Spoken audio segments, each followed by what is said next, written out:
হ্যাঁ গো, শুনছো? বলি আমাদের মেয়ে পুতুল তো অনেক বড় হয়েছে। আমরা যতই ওকে ভালোবাসি না কেন, ওকে তো আর আমাদের ঘরের খুঁটি করে রেখে দিতে পারি না, তাই না?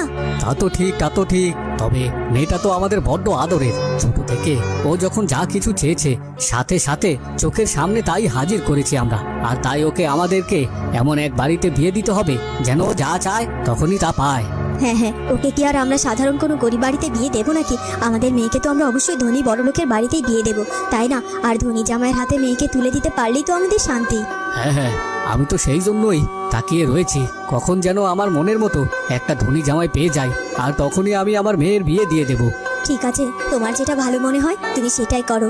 বাবা মায়ের এসব কথা আড়াল থেকে শুনতে পায় পুতুল। এসব শুনে পুতুলের বেশ মন খারাপ হয়, কারণ সে এক গরিব পরিবারের একটি সাধারণ ছেলেকে ভালোবাসতো আর মনে মনে তাকে সে বিয়ে করতে চেয়েছিল। ছেলেটির নাম ছিল সুজন।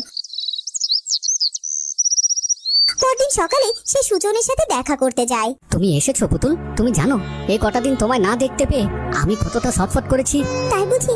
তবে তুমি নিজে থেকে কেন গেলে না আমার সাথে দেখা করতে? সেই আমাকে তো আসতেই হলো তোমার কাছে। কি করব বলো, আমার তো আর সামর্থ্য নেই তোমার বাড়ির সামনে গিয়ে দাঁড়ানোর। যদি তোমার বাবা দেখে নেয় তবে তো আর রক্ষে থাকবে না, বলো? হ্যাঁ হ্যাঁ বুঝেছি, কিন্তু তুমি আমার বাবার সামনে গিয়ে দাঁড়াবার সাহসী যদি না পাও, তবে কি করে তুমি আমাদের বিয়ের প্রস্তাবখানা দেবে বলো তো আমার বাবার কাছে শুনি? ওরে বাপরে, বিয়ের প্রস্তাব, তাও আবার তোমার বাবার কাছে? না না না না, উনি তো এসব শুনলে আমায় একেবারে মেরেই ফেলবে। তাহলে আর কি করা? চোখের সামনে তোমার পুতুলকে অন্য এক ধনী ব্যক্তির সাথে বিয়ে হয়ে যাওয়াটা দেখতে পারবে তো? কি বলছো কি তুমি পুতুল? তোমার বিয়ে হয়ে যাবে মানে?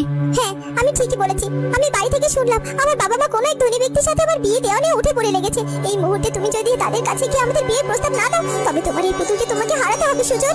না না না, আমি কোনো কিছুর বিনিময়ে তোমাকে হারাতে চাই না পুতুল। আমি কালই তোমার বাবার কাছে যাব আমাদের বিয়ের প্রস্তাব নিয়ে, তাতে উনি আমায় মারুক কাটুক আর যাই করুক না কেন।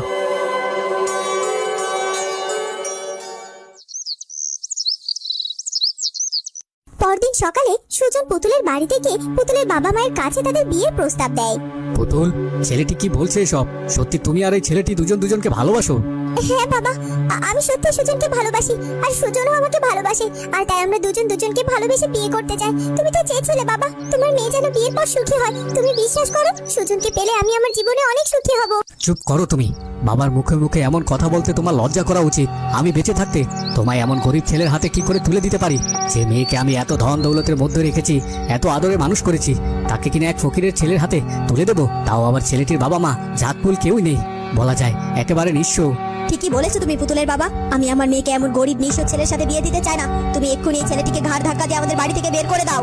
তখনই পুতুলের বাবা সুজনের দিকে এগিয়ে যেতে থাকে, সুজনকে ঘাড় ধাক্কা দিয়ে তাদের বাড়ি থেকে বের করে দেওয়ার জন্য। এসব দেখে পুতুল বলে ওঠে, দাঁড়া বাবা, তোমরা এভাবে ওকে অপমান করতে পারো না। ঠিক আছে, তোমরা যদি সুজনকে তোমাদের জামাই হিসেবে মেনে নিতে নাই পারো, তবে আমাকে তোমরা আজ থেকে ভুলে যাও। মনে করবে পুতুল নামে তোমাদের কোনো মেয়ে ছিল না। কি এত বড় কথা? ওই সামান্য গরিব ছেলেটার জন্য তুই তোর বাবা মাকে এত বড় কথা বলতে পারলি? ঠিক আছে, আজ থেকে তোকে আমি ত্যায্য কন্যা করলাম।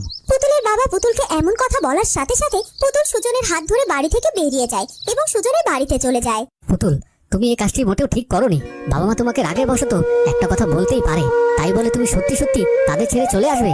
কেন সুজন, আমি তোমার সাথে তোমার বাড়িতে সারা জীবনের জন্য চলে এসেছি বলে তুমি কি তাতে খুশি হওনি? না না, তা কেন নয়। আমি তো তোমাকেই আমার পাশে সারা জীবনের জন্য চেয়েছিলাম।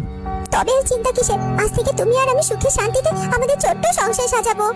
এরপর ধনী পরিবারের মেয়ে পুতুল সেই গরিব দুঃখী ছেলে সুজনকে বিয়ে করে নেয় এবং তাদের সংসারে অভাব থাকলেও তারা সুখে শান্তিতে দিন কাটাতে থাকে। এরপর কেটে যায় অনেকগুলো দিন। এরপর একদিন পুতুল ও সুজন পুতুলের বাবা মায়ের সাথে দেখা করতে যায় তাদের বাড়িতে। তোমাদের সাহস কি করে হয় আমার এই বাড়িতে পারাখার? আমি তো সেদিনই তোমাদেরকে ত্যায্য করে এই বাড়ি থেকে বের করে দিয়েছিলাম। বাবা, তুমি এখনো সেই পুরনো রাগ মনের ভিতর পুষে রেখেছো। তুমি এখনো তোমার জামাইকে মেনে নিতে পারোনি। দেখো না বাবা, তোমাদের জন্য তোমাদের জামাই হাড়ি ভর্তি মিষ্টি নিয়ে দেখা করতে এসেছে। জামাই? কে জামাই? কোনো গরিব মিসকিন আমার জামাই হতে পারে না।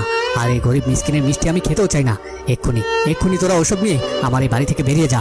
এরপর পুতুল এবং সুজন অনেক দুঃখ পেয়ে সেখান থেকে চলে যায়।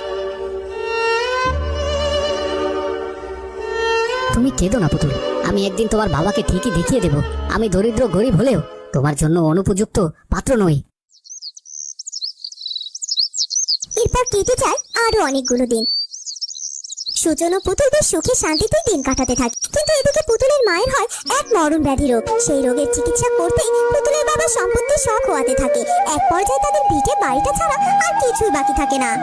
ও দাদা, দাদা, আমার আমার ওষুধটা দয়া করে বাকি দিন না, নইলে যে আমি আমার স্ত্রীকে বাঁচাতে পারবো না। না না না না না, এত দামি ওষুধ আমি কাউকে বাকি দিতে পারবো না। আপনি কি জানেন এই ওষুধ শহর থেকে আনতে কত খরচ হয়? জানি বাবা জানি, তাই তো বলছি তুমি আমায় বাকি দিলে আমি ঠিক তোমার পয়সা ফেরত দিয়ে দেব। আসলে হয়েছে কি, এখন আমার ভিটে বাড়িটা ছাড়া আর কোনো কিছুই নেই যা বিক্রি করে তোমায় আমি ওষুধের দাম দেব। তাই যেদিন বাড়িটা বিক্রি করতে পারবো সেদিন তোমায় ওষুধের সব দাম চুকিয়ে দিব। মস্করা করার জায়গা পান না, তাই না? যান যান, ভাগুন এখান থেকে, এখানে কোনো বাকি ওষুধ হবে না। এরপর পুতুলের বাবা চুপ ছলো ছলো অবস্থায় ওষুধের দোকান থেকে বেরিয়ে যেতে থাকে। আর দূর থেকে দাঁড়িয়ে যে সব কাণ্ড দেখতে পায় পুতুলের স্বামী সুজন। তাই সুজন এগিয়ে এসে তার শ্বশুর মশাইকে ডেকে বলে, কি হয়েছে আপনার বাবা? আপনি ভিটে বাড়ি বিক্রি করে ওষুধ কেনার কথা বলছেন যে, কার ওষুধ কেনার কথা বলছিলেন বাবা? এরপর পুতুলের বাবা সুজনকে সব কথা খুলে বলে। আপনি কোনো চিন্তা করবেন না বাবা, আপনি বাড়িতে ফিরে যান। আমি বিকেলের মধ্যে আপনার মেয়েকে নিয়ে আপনাদের বাড়িতে আসবো, আর আমি অবশ্যই মায়ের চিকিৎসার ভালো কোনো ব্যবস্থা করে তবেই আসবো। এরপর সুজনের শ্বশুর মশাই সেখান থেকে বাড়িতে ফিরে যায় এবং সুজন তার বাড়িতে ফিরে তার স্ত্রী পুতুলকে সবকিছু খুলে বলে। আর বিকেল বেলায় সুজন তার শাশুড়ি মায়ের জন্য অনেক ওষুধপত্র কিনে নিয়ে যায়। এই নিন বাবা, এখানে মায়ের প্রয়োজনীয় সব ওষুধ রাখা আছে, আর এই যে কিছু টাকা, এগুলো আপনার কাছে রাখুন। বাবা সুজন, মা পুতুল, এসেছিস এসেছিস তোরা? দেখ মা, তোর মায়ের কি দশা হয়েছে। মায়ের এমন অসুখ কি করে হলো বাবা? আর এর মধ্যে এত কিছু ঘটে গেল, তুমি আমাদেরকে কিছু জানাওনি কেন? ভেবেছিলে তোমার এই গরিব জামাই মেয়ে হয়তো তোমাদের কোনোভাবে সাহায্য করতে পারবে না, তাই না বাবা? তবে তুমি শুনে রাখো বাবা, তোমার এই গরিব মেয়ে জামাই বেঁচে থাকতে তোমার পিঠে মাটি কখনো বিক্রি করতে দেবে না সে। এরপর থেকে পুতুলের মায়ের যাবতীয় চিকিৎসার খরচ সুজন বহন করতে শুরু করে। কয়েক মাস পর পুতুলের মা চিকিৎসার গুণে সুস্থ হয়ে ওঠে, কিন্তু তাকে চিকিৎসা খরচ জোগাতে সুজন তার বাড়িঘর বন্ধক রাখে। বাবা বলছে মাথা এখন সুস্থ হয়ে গেছে, আমরা এবার বাড়িতে ফিরে যাই কেমন? তোদের বাড়িতে ফিরে যাবি মানে তোদের মায়ের চিকিৎসা করাতে? তোদের বাড়িটা তো বন্ধক রেখেছিস, তবে এখন তোরা কোথায় ফিরে যাবি শুনি? ওসব নিয়ে আপনি চিন্তা করবেন না বাবা। আপনার এই গরিব জামাই আপনার মেয়েকে মাথার উপরে সাতটুকু কোনো না কোনো ভাবে জোগাড় ঠিকই করে নিতে পারবে। নিজের গরিব জামাই বলে আমাদের আর অপমান করো না বাবা। আমি তোমায় গরিব জামাই বলে কত অপমান অবজ্ঞা করেছি, কিন্তু তুমি হলে প্রকৃত ধনী জামাই, যার মন বড় সেই তো আসল ধনী মানুষ। তাই আমি তোমার স্বেচ্ছায় আমার জামাই নয়, বরং ছেলে হিসাবে আজ থেকে মেনে নিলাম। তাই আজ থেকে তুমি আর পুতুল আমাদের এই বাড়িতেই থাকবে। কি বলছেন কি আপনি বাবা? হ্যাঁ জামাই বাবা, তোমার শ্বশুর মশাই একদম ঠিক কথা বলেছে। আজ থেকে তোমরা এই বাড়ির মালিক, তোমরা এই বাড়িতে থাকবে এখন থেকে। এরপর পুতুলের বাবা মা তাদের গরিব জামাইকে মেনে নেয় এবং তারপর থেকে পুতুল ও সুজন তাদের বাড়িতেই থাকতে শুরু করে। এরপর তারা চারজন সুখে শান্তিতে দিন কাটাতে থাকে। তো বন্ধুরা, কেমন লাগলো আমাদের আজকের গল্পটি?